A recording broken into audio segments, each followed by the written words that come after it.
시편 52편 8절에서 9절까지의 말씀을 함께 봉독하도록 하겠습니다. 그러나 나는 하나님의 집에 있는 푸른 감람나무 같으며 하나님의 인자하심을 영원히 의지하리로다.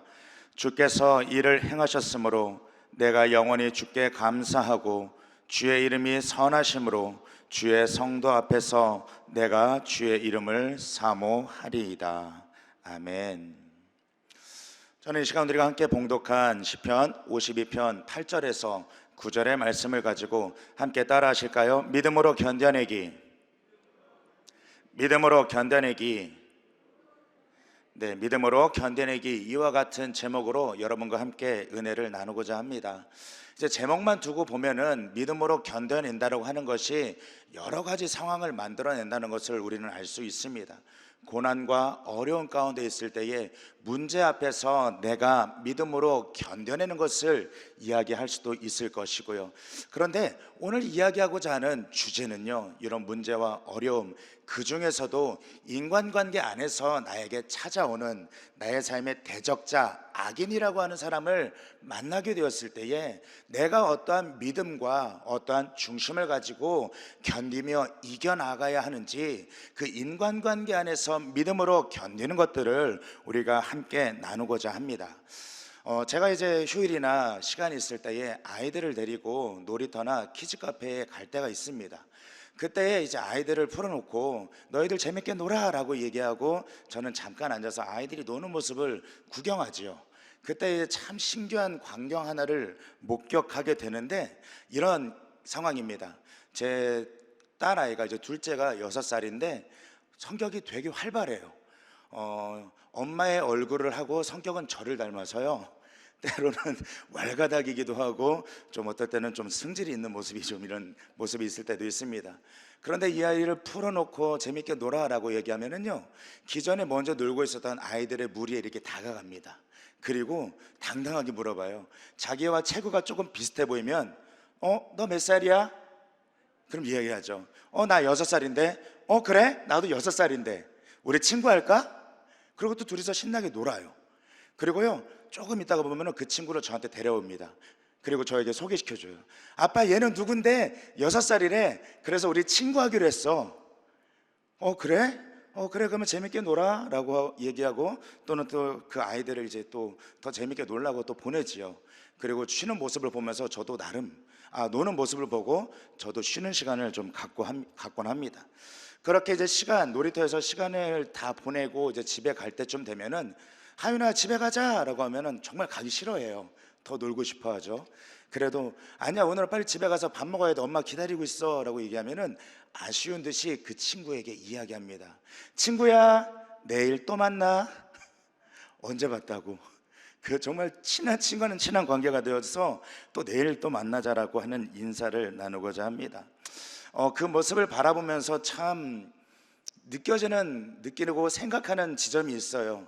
어쩜 저리도 친근하고 또 친구를 만드는 데에 서스럼이 없을까?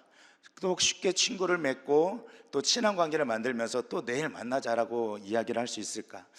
어찌 보면 나이가 한 살 한 살 더 들어가면 갈수록 어려운 게 있다라면은 저는 인간관계인 것 같습니다. 인간관계를 맺는 것이 어린아이들의 입장에서는 어떤 것들이 어떤 처지나 상황 이런 것이 아니라 단순히 나이로 갈라졌지만은 나이로 친구가 되고 형, 누나, 동생이 되어지기도 하면서도 잘 어울리잖아요. 그런데 나이가 들어가면서는 여러 가지 인과관계도 있고요, 여러 가지 상황에 따라서 나와 맞는 사람을 만날 때도 있지만은 나와 맞지 않는 그런 사람들을 만나고, 또 그 관계 안에서 힘들어하는 일들을 우리는 종종 겪으면서 인간관계를 힘들어하고 어려워하는 그런 모습들을 보게 된다라고 하는 것입니다. 제가 예전에 이제 즐겨봤던 드라마 그 안에서 2대 6대 2의 법칙이 있다고 하는 내용을 보았습니다. 2대 6대 2, 이게 무엇이냐면, 사람이 10명이 모이면 그 중에 2명은 나를 좋아해주고 그 중에 6명은 나에게 그렇게 큰 관심을 두지 않고 나머지 2명은요 나를 좀 싫어하고 대적하고 좀 그런 모습 가운데 어려움을 주는 사람이라고 할 수 있을 것입니다. 그러니까 그래 10명이 모이면요, 그래도 둘 셋은 나를 좋아하는 사람이 있어요. 6명은요, 나와의 그 상황과 관계에 따라서 나와 우호적일 수도 있고 어려움을 갖게 만드는 사람일 수도 있고요. 또 나머지 2명은요, 그냥 서로가 안 맞는 거예요. 안 맞다 보니까 여러 가지 상황 가운데에 나와 부딪히는 지점들이 많아지고, 그런 것들이 많아지다 보니까 자연스럽게 싫어하는 관계가 되어지게 되는 것이죠. 결국 관계의 어려움은 나를 싫어하는 이 2명으로부터 시작되는 것이 아닐까라는 그런 생각들을 해보게 됩니다. 오늘 우리가 봉독한 시편 52편은 역사적인 배경이 있는 본문입니다. 사무엘상 21장과 22장을 배경으로 하고 있는데, 우리가 좀 이 배경을 스케치해 보자라고 한다면요, 다윗이 왕이 되기 전에 그 당시 왕이었던 사울을 피하여 노비라고 하는 그 지역으로 피하게 됩니다. 이 노베는요, 장막이 있었습니다. 그 광야, 이스라엘 백성들이 출애굽하여서 광야를 지나올 때에 하나님이 만들라고 하셨던 그 장막이 있었습니다. 비록 언약궤는 블레셋에 뺏겨서 없는 상황이지만 그 장막, 그 텐트, 그 모습은 그 노비라는 곳에 있었기 때문에 이 지역에서는 하나님을 향한 예배가 드려졌었고, 또 수종되는 레위인들이 있었고 대제사장이 있었다라고 하는 것이죠. 다윗이 이 이라고 하는 지역에 피신하여서 당시 대제사장이었던 아히멜렉을 찾아갑니다.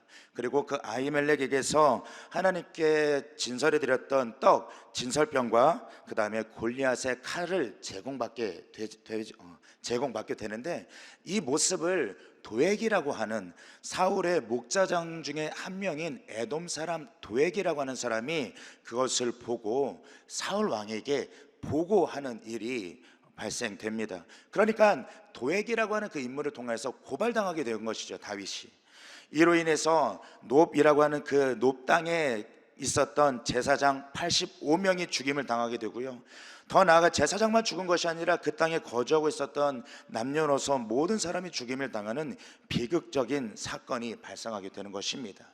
그런데 이 비극적인 사건 안에서 대제사장 아히멜렉의 아들이었던 아비아달이 또 간신히 목숨을 피해서 다윗을 찾아가게 되고, 다윗에게 그 놉 지역에 있었던 그 비극적인 사건을 전달해 주게 되는 것입니다. 이 이야기를 들은 다윗의 심정은 어땠겠습니까? 죄책감, 자신으로 인하여서 놉 땅에 비극이 일어난 그 자신을 자책하는 마음이 들었을 수도, 또 자괴하는, 괴로워하는 마음이 그 다윗의 마음 안에 있었을 수도 있습니다. 또 낙담하는 마음이 그 심령 안에 있었을 수도 있지요.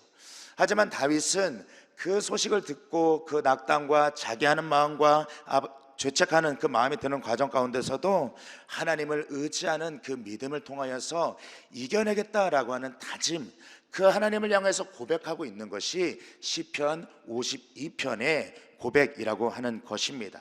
우리 역시도 악인, 나를 대적하는 사람을 만나게 되었을 때에 우리의 마음 가운데 어려움을 겪기도 하지만, 또 그 관계로 인해서 자책하는 마음, 자괴감이 들기도 하고 낙담하는 마음이 들 때도 있습니다. 그런 일을 겪을 때에, 나를 대적하는 악인들을 만날 때에 어떻게 함으로 인하여서 믿음으로 이겨낼 수 있을까요? 첫 번째, 함께 따라하겠습니다. 구분하십시오. 우리 다 함께 시편 52편 1절에서 3절의 말씀 함께 봉독하도록 하겠습니다. 포악한 자여, 내가 어찌하여 악한 계획을 스스로 자랑하는가? 하나님의 인자하심은 항상 있도다. 내 혀가 심한 악을 꾀하여 날카로운 삭도같이 간사를 행하는도다. 내가 선보다 악을 사랑하며 의를 말함보다 거짓을 사랑하는도다. 우리가 사람을 만날 때에 저 사람이 좋은 사람인지 나쁜 사람인지를 구분짓는 그 어떤 기준이 있습니다. 그것이 무엇인고 하니 바로 우리의 감정이라고 하는 것이에요. 감정이라는 것은 내가 그 상대방을 바라보고 좋아하는 마음이 드느냐 혹은 싫어하는 마음이 드느냐, 그것에 따라서, 그 기준에 따라서 저 사람은 나에게 있어 좋은 사람일 수도 있고요, 저 사람은 나에게 있어 싫은 사람이 될 수도 있는 것입니다. 아무리 악한 짓을 많이 저지르고, 성경에도 나오지 않았습니까? 너희가 아무리 악한 자라도 좋은 것을 자식에게 줄 알거든. 그러면 그 악한 일을 행하는 그 아버지일지라도요, 그 자녀들에게는요 좋은 아버지인 것입니다. 좋은 아버지가 되는 것은요, 자식들의 입장에서는 아버지가 밖에서 악한 일을 하든 무엇을 하든 자신들에게는 좋은 것을 주는, 좋은 감정을 일으키는 아버지이기 때문에 좋은 아버지인 것이죠. 이와 같이 사람도요, 내 감정에 따라서 저 사람이 좋은 일을 하는 사람이건 악한 일을 하는 사람이건 또 그것과는 좀 상관없이 내가 저 사람을 호의적으로 바라보고 저 사람을 좋게 생각하느냐, 그 사람은 나에게 좋은 사람입니다. 하지만 내가 반대로 나쁘게 생각하느냐, 그 사람의 선한 일을 행하는 그 유무와 상관없이 그냥 저 사람은 나에게 싫은 사람이 될 수도 있다라고 하는 것이죠. 여기서 구분해야 된다라고 이야기하는 것은요, 우리가 교회 안에서도 이러한 일들을, 이러한 사람을 만날 때가 있다라고 하는 것입니다. 그 좋은 사람이지만 하나님의 말씀을 따라 살아가고 또 의롭게 살려고 하는 사람이지만 무언가 나와는 맞지 않아요. 그러다 보니까 내 감정이 저 사람을 좋아하는 감정으로 변화되는 것이 아니라 계속해서 부딪히게 되고 저 사람의 안 좋은 모습만 보게 되고, 또 그러다 보니까 내 마음 가운데 밀어내는 그런 일들이 생기기도 한다라고 하는 것이죠. 하지만 사랑하는 여러분, 우리는 구별해야 됩니다. 교회 안에서, 그리스도의 그 공동체 안에서 내 감정 때문에 저 사람이 좋고 나쁜 사람이 아니라 예수 그리스도가 저 사람을 위해서, 나를 위해서도 십자가를 지셨고 저 사람을 위해서도 십자가를 지실 만큼의 가치가 있었다라고 한다면은 그 사람은 나의 감정과 상관없이 하나님의 기준에 있어서는 좋은 사람이 되는 것을 우리는 믿습니다. 그러면 성경에서 이야기하는 나쁜 사람, 악인은 어떤 사람을 이야기하는 것일까요? 우리가 앞서 52편, 시편 52편 1절에서 3절의 말씀을 읽었는데 1절에 보면은요, 악한 계획을 스스로 자랑하는 사람을 악인이라고 이야기합니다. 악한 계획을 스스로 자랑한다라는 것이 무엇일까요? 자신이 행하는 일이 악한 것인 줄, 그것이 악한 것임임에도 모르고, 이게 악한 줄도 모르고 자랑한다는 건 무엇입니까? 기준이 없다라고 하는 것입니다. 이것이 악한 것인지 좋은 것인지 나쁜 것인지에 대한 명확한 기준이 없고 양심조차도 무너졌기 때문에 하나님을 향한 경외함도 잃어버리고 양심도 잃어버리고 분별하지도 못하고 도리어 악을 행하면서 자랑하고 있다라고 하는 것이죠.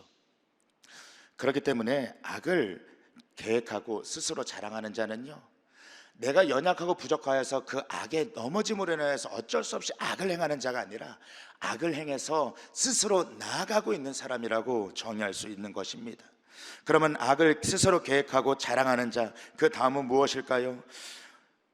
3절에 보았을 때에 내가 선보다 악을 더 사랑한다라고 이야기하고 있습니다.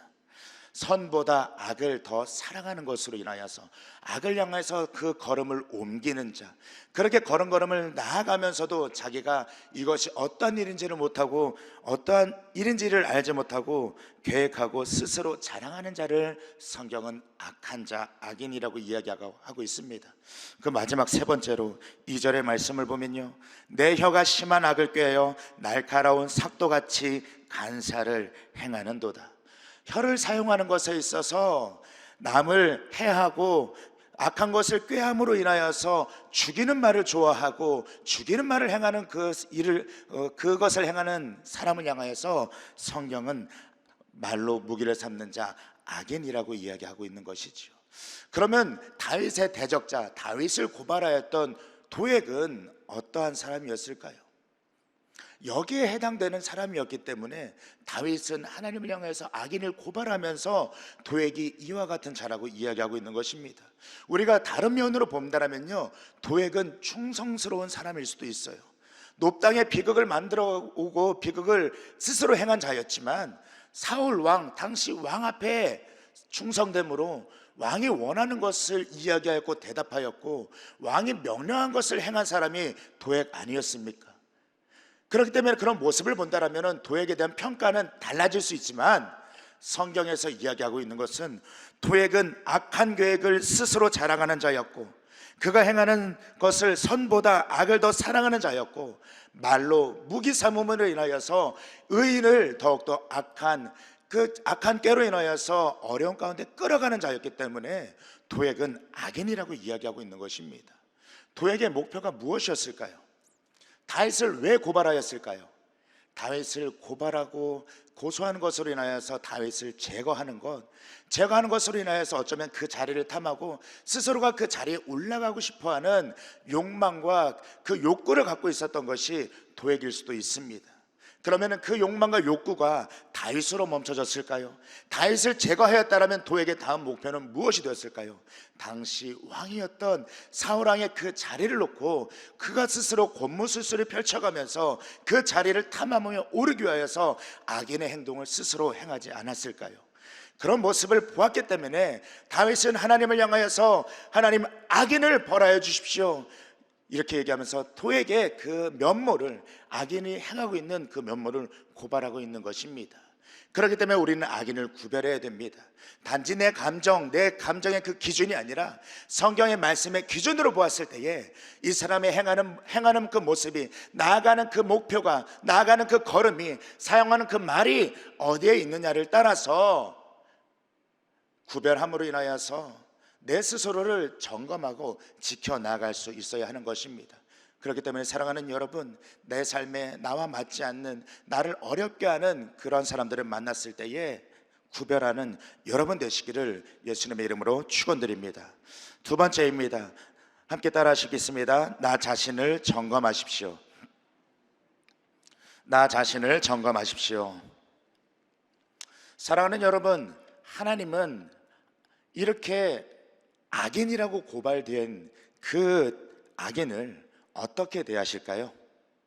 가만히 냅두고 악인이 형통하는 모습을 관망하면서 바라보시기만 하는 하나님이실까요? 아니면 하나님의 기준, 정의와 공의, 그 말씀의 기준에 따라서 때가 되었을 때에 심판하시는 하나님이실까요?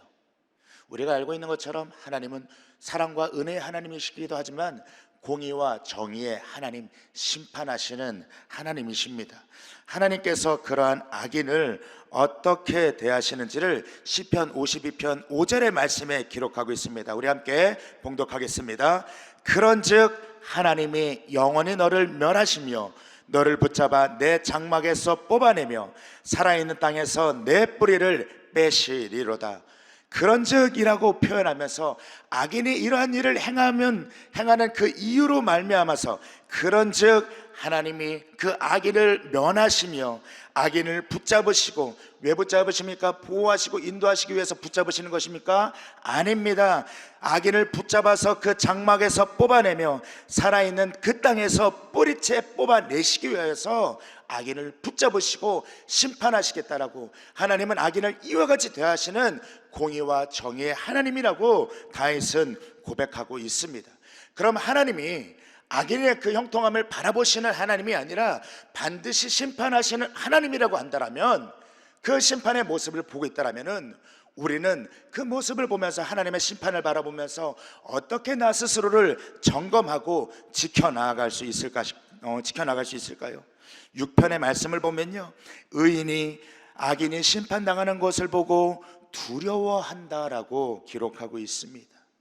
하나님께서 악인을 심판하시는 그 모습을 보면서, 아, 하나님의 진노가 이와 같이 크구나, 하나님이 악인의 그 악한 모습을 바라보시면서 분노하시는 모습이 이와 같은 거구나, 하나님을 경외하는 마음 가운데에, 하나님을 두려워하는 마음 가운데에 도리어 그 자신을 더욱더 점검하고 지켜나가게 된다라고 하는 것입니다. 그러면 우리는 이런 하나님의 심판을 보면서 어떻게 내 자신을 점검해야 될까요? 첫 번째는, 심판은 내가 하는 것이 아니라 하나님이 하시는 것임을 우리는 믿어야 합니다. 내가 미워하는 그 감정 때문에 악인이 심판을 당하는 것이 아닙니다. 그 악인이 나를 괴롭게 하고 나를 힘들게 하기 때문에 하나님의 심판을 당하는 것이 아니라, 하나님의 기준에 있어 그 악인이 악을 행하는 나 모습으로 나아가고, 그 기준도 없이 행하는 그 악을 자랑하고 말로써 사람을 행하는 이 모든 일들이 하나님 보시기에 악한 것이고 잘못된 것이기에, 그 악인은 하나님의 기준에 따라서 심판을 받고 심판을 당하는 것입니다. 하나님의 기준에는요, 악인만 포함되어 있는 것이 아니라 우리 역시도 포함되고 있다는 것을 우리는 결코 잊어서도 안 됩니다. 악인과 똑같이 비방하고 악인과 똑같이 그렇게 대하고 그 악인과 똑같이 행하는 그런 모습을 본다면요, 우리 역시도 하나님의 심판 안에 있다는 것을 우리는 늘 기억하면서 우리를 점검해 나가야 할 것입니다. 그렇기 때문에 심판은 내가 하는 것이 아니라 하나님이 하는 것임을 믿고 하나님의 그 손에 올려드리고 맡김으로 인하여서 우리는 우리 자신을 지키고 보호할 수 있습니다.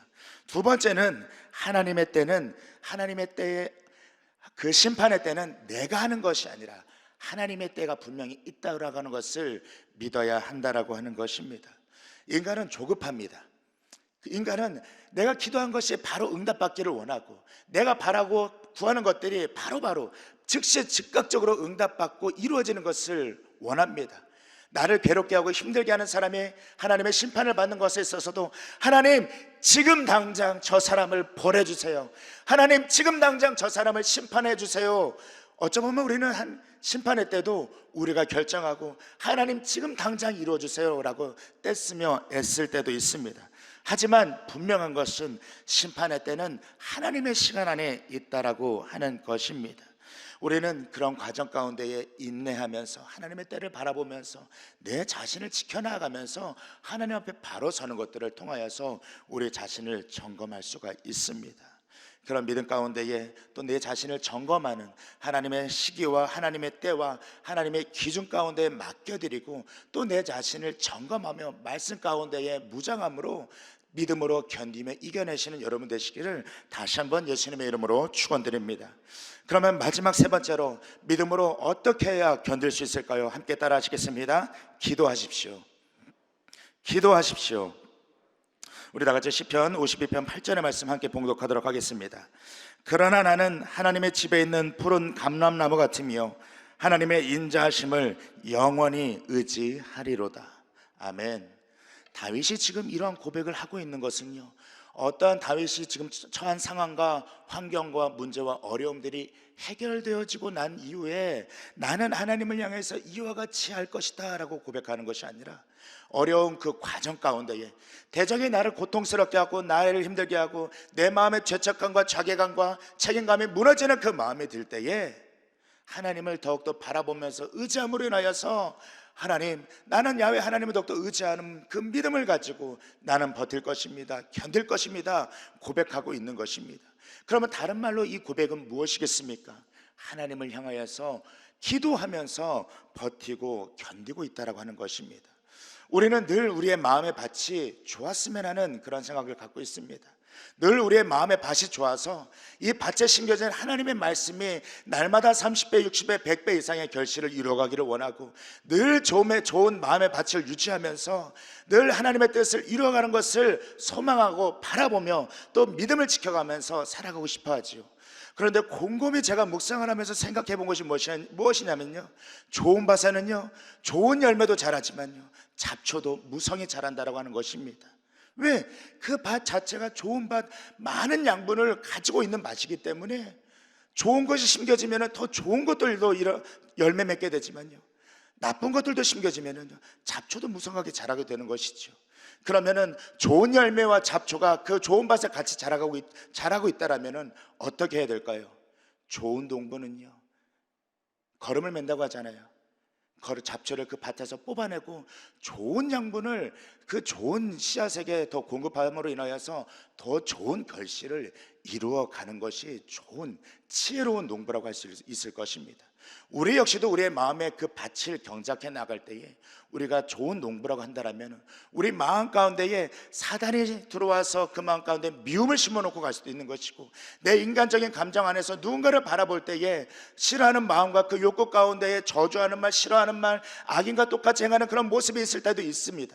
그렇게 잡초같이 자라는 마음을 뽑아내는 것, 그것은 무엇이냐? 기도하는 것이라고 하는 것입니다.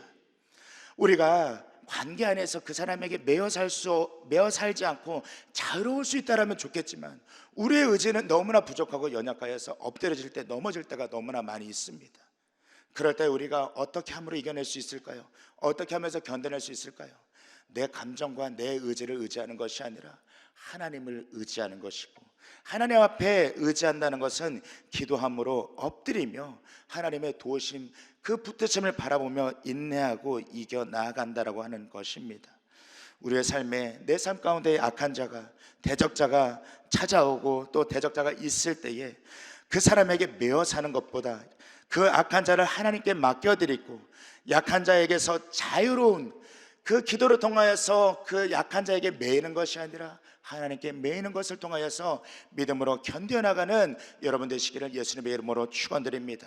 말씀을 정리하면서 우리가 믿음으로 견뎌나가야 할 때 나에게 호의적이지 않고 나에게 악인과 같이 나를 대적하는 사람이 만났을 때에 첫 번째 구별하는 것들에 대해서 말씀을 드렸습니다.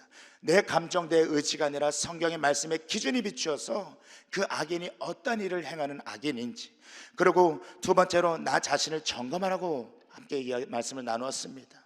내 자신을 하나님의 그 심판 앞에 똑같이 두는 것이 아니라, 아니 심판 앞에 하나님의 그 성품을 바라보며 경외하는 두려운 마음 가운데에 내 자신을 지켜나가야 한다고 말씀을 드렸고요. 세 번째, 연약한 의지 가운데에 하나님께 기도함으로 인하여서 우리가 이겨가야 된다라고 여러분들에게 권면하고 도전을 드렸습니다. 이 도전은 제가 이와 같이 살기 때문에 여러분 이와 같이 사셔야 됩니다라고 자연당당하게 얘기하는 것이 아니라 날마다 함께 치열함으로 싸워가는 그 과정 가운데에 우리가 함께 이겨나가고자 하는 그 믿음의 권면을 통해서 여러분에게 드리는 권면임을 잊지 마시기를 바랍니다. 제 마음 가운데서도 늘 이런 싸움은 늘 싸워가고 있고, 그런 가운데 내가 이길 때도 있지만 그 마음조차도 주님 앞에 내려놓고 하나님 의지하면서, 하나님 내가 악한 것에 매는 것이 아니라 조금이라도 하나님께 더 매일 수 있게 해 주십시오라고 저도 매달리면서 치열한 싸움을 싸워나가고 있거든요. 목회자도 이런데 하물며 삶의 터전 가운데, 세상 가운데 살아가는 믿음의 성도의 치열한 싸움은 더 치열하지 않겠습니까? 그런 가운데서도 하나님 말씀 앞에 구별하며 자신을 점검하며 기도함으로 이겨가시는 여러분 되시기를 예수님의 이름으로 축원드립니다. 축원드립니다. 축원드립니다. 기도하시겠습니다. 사랑하는 하나님, 하나님의 말씀의 능력과 그 기준에 따라 주의 말씀을 지키며 행하며 나아가며 믿음으로 견디며 이겨나가는 삶이 되어지게 하여 주시옵소서. 우리의 의지와 우리의 감정과 우리의 인격은 너무나 부족하고 연약하여 쉽게 넘어지고 엎드려지나 그로 인하여서 대적의 먹잇감이 되기도 하고, 아버지 하나님 믿음을 지키는 것을 통하여서 아버지 하나님 세상 가운데 조소를 당하기도 하고 여러 가지 상황 가운데 있기도 하지만, 아버지 하나님 그런 상황 가운데서도 아버지 하나님 우리의 자신을 점검하고 말씀의 능력을 의지하고 기도하며 간구하며 야훼 하나님의 능력 가운데에 넉넉함으로 이겨나가는, 하나님 기뻐하시는 결실을 이뤄나가는 믿음의 삶이 되실 수 있도록 역사하여 주시옵소서. 아버지 하나님 처지와 상황 가운데 아버지 하나님 관계 가운데 힘들어하며 또 아버지 하나님 마음 가운데 어려워하며 괴로워하는 성도님들 계십니까? 이 시간 아버지 하나님 그 심령과 마음 가운데 하나님의 은혜의 평강으로 가득 채워주시고, 아버지 하나님 주님 바라보는 믿음을 통하여서 기도를 통하여서 아버지 하나님 야훼 하나님의 능력을 통하여서 버티며 견디며 이겨나가는 믿음의 삶으로 축복하여 주시옵소서. 이 새벽 주님께로 나아가며 또 귀한 예물에 마음 담아 정성 담아 드리는 손길이 있습니다. 아버지 하나님 올려드리는 그 귀한 물질 하나님 기뻐 흠양하여 주시고, 귀한 물질 쓰여지는 곳 가운데에 하나님의 나라가 임하며 하나님의 영광이 또 아버지 하나님 주님의 믿음의 역사들이 강물과 같이 일어날 수 있도록 역사하여 주시옵소서. 드린 손길 가운데 하나님의 넘치는 은혜와 충만케 하심으로 채우시고 공급하여 주셔서 귀하고 복된 삶 가운데에 물된 농산과 같은 아버지 축복의 은혜가 넘쳐나게 하여 주시옵소서. 감사드리며 살아서 역사하시는 우리 주 예수님의 이름으로 기도드리옵나이다. 아멘. 하늘에 계신 우리 아버지여, 이름이 거룩히 여김을 받으시오며 나라가 임하시오며 뜻이 하늘에서 이루어진 것 같이 땅에서도 이루어지이다. 오늘 우리에게 일용할 양식을 주시옵고, 우리가 우리에게 죄 지은 자를 사하여 준 것 같이 우리의 죄를 사하여 주시옵고, 우리를 시험에 들게 하지 마시옵고 다만 악에서 구하시옵소서. 나라와 권세와 영광이 아버지께 영원히 있사옵나이다. 아멘. 할렐루야. 오늘도 우리에게 은혜를 베푸시는 하나님께 감사와 영광의 박수 올려드리시겠습니다.